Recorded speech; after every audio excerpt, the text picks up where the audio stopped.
In the United States, we have only two major political parties, but around the world, this is not normal. In Ukraine, they have over a dozen political parties. Well, they did. After Russia's invasion in 2022, Vladimir Zelensky suspended the activities of 11 of those opposition parties and locked up a number of their leaders. Since then, that ban has become permanent. Not only that, hundreds of people who have questioned the government form part of an online catalog that many consider to be a kill list. You can't make this stuff up. Let's leave Zelensky unmasked.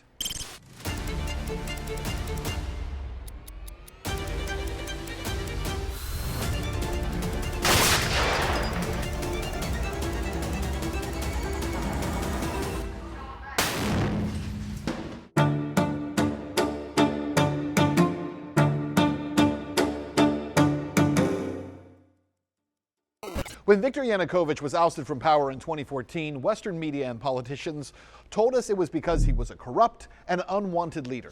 Even though his government was widely considered to be democratically elected, including by its opponents, Yanukovych's overthrow had somehow become synonymous with democratic action. Western governments and their allied media outlets cheered the protests on, calling it a revolution of dignity. One of those supporting the movement was Andreii Telizhenko, a young Ukrainian activist who studied in the United States. Propaganda got to me. We were told that we're going to be in Europe, and Yanukovych wants to take Europe away from us. But Andreii wasn't just part of the crowd. He was a mover and a shaker in the Maidan movement. I was offered to get a job at the embassy in Washington. As a diplomat, I wanted just to work for my country, low-profile job, do my best, and just to live a normal life in a place where I grew up. But unfortunately, things got unraveled in a different direction. As Andreii moved up within the ranks of the establishment politics, he didn't like what he found. I thought that I was right, that America wants to take care of us.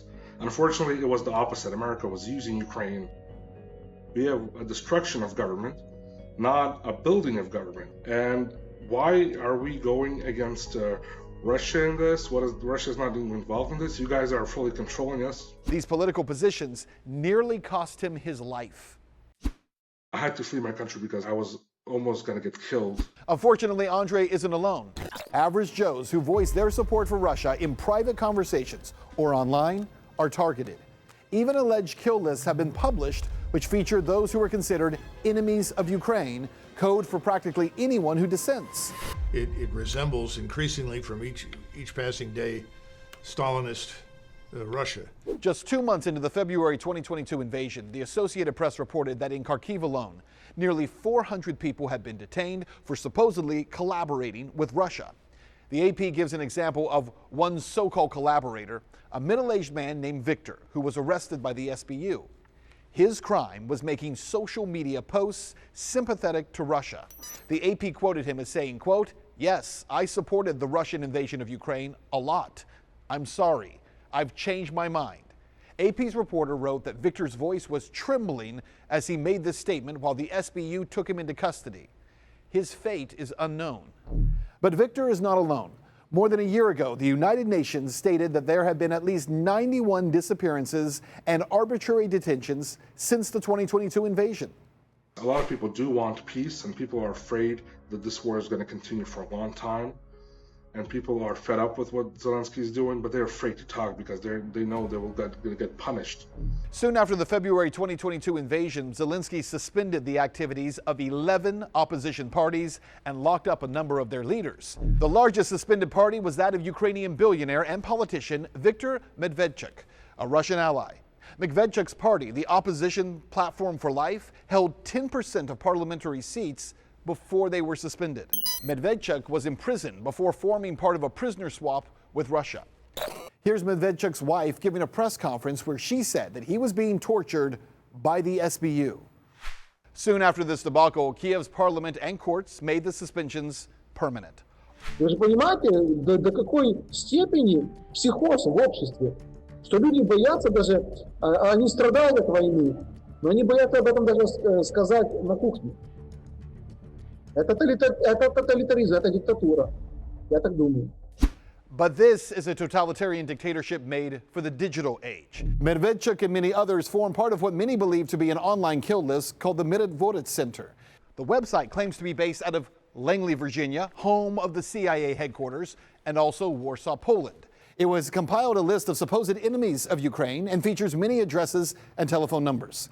Some of those on the list, like the late Russian political activist Daria Dugina, are still searchable on the database, but with a stamp over their photo, which reads liquidated. The 29-year-old Dugina was killed by a car bomb in Moscow in August of 2022. I talked personally to Faina Savenkova, but she's on this kill list with 337 other children. В 2014 году на мой родной город совершили налет украинские самолеты. Сбросили бомбы на наши дома и обстреляли нас. Погибли многие взрослые и дети. Взрослые вынуждены были взять в руки оружие, чтобы защитить наши жизни. Я хочу, чтобы в Организации Объединенных Наций не забывали про то, что мы, дети Донбасса, тоже имеем право на детство и мирную жизнь. In the year that we have investigated what has happened in Ukraine, we have clearly found if you speak out against the government on social media, at work, at home, or at school, you risk your freedom and even your life. That is the country our government and our tax dollars are creating. But persecution in Ukraine isn't limited to just politics.